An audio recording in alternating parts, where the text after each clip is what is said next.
कभी कभी ऐसा लगता है ना कि मन भारी है पर वजह समझ नहीं आती। आज हम इसी अचेतन उदासी यानी सबकॉन्शियस सैडनेस के साथ छिपे हुए संकेतों को समझने की कोशिश करेंगे। ये एक बहुत जानी पहचानी सी फीलिंग है। बाहर से देखने में तो सब ठीक ठाक चल रहा होता है, पर अंदर मन के किसी कोने में एक अजीब सी बेचैनी होती है। बता पाना मुश्किल होता है कि आखिर गड़बड़ क्या है। तो चलिए इसी अनजाने एहसास की परतों को एक एक करके खोलते हैं और इसे बेहतर तरीके से समझते हैं। तो ये एहसास है कैसा? देखिए, ये कई शक्लों में हमारे सामने आता है।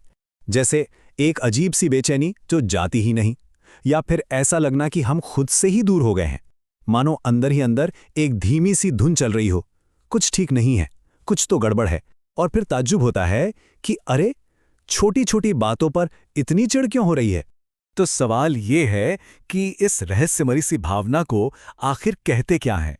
साइकोलॉजी की भाषा में इसे अचेतन उदासी या सबकॉन्शियस सैडनेस कहा जाता है।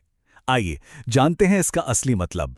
इसको ऐसे समझिए, जैसे कोई अदृश्य धागा है जो पर्दे के पीछे से हमारे मूड, हमारे बर्ताव और हमारी सोच को कंट्रोल कर रहा है। हम उसका असर तो महसूस कर पाते हैं, पर वो धागा कहाँ से आ रहा है ये देख नहीं पाते। ये ठीक हमारी चेतना की सतह के नीचे छिपा होता है। इसे समझने का सबसे अच्छा तरीका है एक आइसबर्ग का उदाहरण। जो उदासी हम जानते पहचानते हैं वो बस पानी के ऊपर दिखने वाला छोटा सा हिस्सा है, लेकिन असली विशाल हिस्सा तो पानी के नीचे छिपा होता है। और यही अनदेखा हिस्सा हमारी जिंदगी के जहाज की दिशा को चुपचाप धीरे धीरे बदलता रहता है। हाँ, पर एक बात समझना बहुत जरूरी है। ये वो वाली उदासी नहीं है जो किसी खास वजह से होती है। मतलब नौकरी चली गई या किसी से झगड़ा हो गया तो पता होता है कि हम दुखी क्यों हैं। वो तो हुई प्रत्यक्ष उदासी। लेकिन अचेतन उदासी वो एक धुंध की तरह है, चारों तरफ है पर वजह साफ साफ पकड़ में नहीं आती। बस एक पुरानी लगातार चलने वाली फीलिंग। तो अब बात करते हैं उन 7 छिपे हुए संकेतों की, उन सुरागों की जो हमारा मन हमें दे रहा होता है। ये सुराग हमें उस कहानी को पढ़ने में मदद कर सकते हैं जो हमारी चेतना की सतह के ठीक नीचे चल रही है। तो पहला संकेत शायद सबसे आम है, बेवजह की चिड़चिड़ाहट। जब ट्रैफिक जाम हो या इंटरनेट स्लो हो या किसी की कहीं छोटी सी बात पर भी बहुत ज्यादा गुस्सा आने लगे तो एक इशारा हो सकता है। अक्सर ये बाहरी झुंझलाहट अंदर की किसी गहरी उदासी को छिपाने का एक तरीका होती है। अच्छा, अब आते हैं दूसरे सुराग पर। एक अजीब सा खालीपन या सुन्न हो जाना, जब ना तो कुछ बहुत अच्छा महसूस होता है और ना ही बहुत बुरा, बस सब कुछ एकदम फ्लैट। ऐसा लगता है जैसे जिंदगी को एक कांच की दीवार के पीछे से देखा जा रहा हो। सब हो तो रहा है पर हम उसे महसूस नहीं कर पा रहे हैं, जैसे जिंदगी ऑटो पायलट मोड पर चल रही है। तीसरा संकेत हमारे शरीर से जुड़ा है और ये बहुत दिलचस्प है। एक ऐसी थकान जो कभी जाती ही नहीं। ये सिर्फ शरीर की थकावट नहीं है, बल्कि मन की थकावट है, जो पूरी रात सोने के बाद भी बनी रहती है।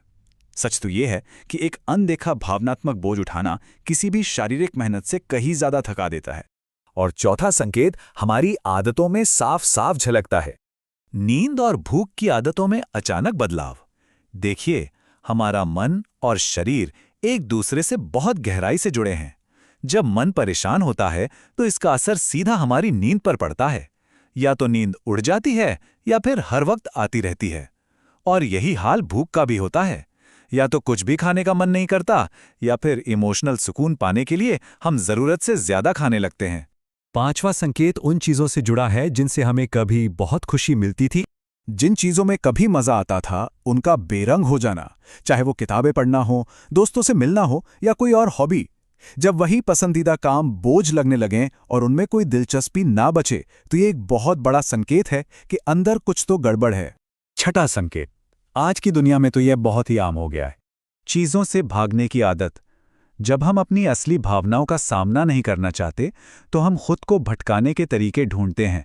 घंटों तक वेब सीरीज देखना, सोशल मीडिया पर बस स्क्रॉल करते जाना या फिर खुद को काम में पूरी तरह डुबो देना, ये सब उस अंदरूनी बेचैनी से ध्यान हटाने के ही तरीके हैं।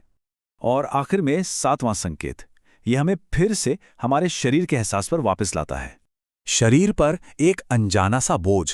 कभी कभी हमारा इमोशनल दर्द एक फिजिकल एहसास बन जाता है। ऐसा महसूस होना जैसे कंधों पर कोई वजन रखा है या सीने में एक भारीपन सा है, ये इस बात का सबूत है कि हमारा मन जो महसूस करता है, हमारा शरीर उसे उठाता है। तो इन सब संकेतों को पहचानने का मतलब क्या है? इसका मतलब है उस धुंध से निकलकर क्लैरिटी की तरफ पहला कदम बढ़ाना। और ये बात यहां बिल्कुल सटीक बैठती है कि जागरूकता ही इलाज का पहला कदम है। जब तक हम ये स्वीकार ही नहीं करेंगे कि कोई समस्या है, तब तक उसे सुलझाने की शुरुआत कैसे कर सकते हैं, है ना? तो इन संकेतों को पहचानना इतना जरूरी क्यों है?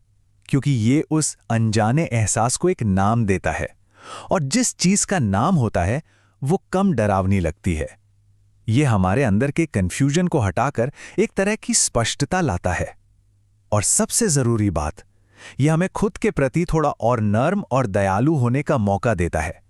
और बस यहीं से बदलाव की शुरुआत होती है।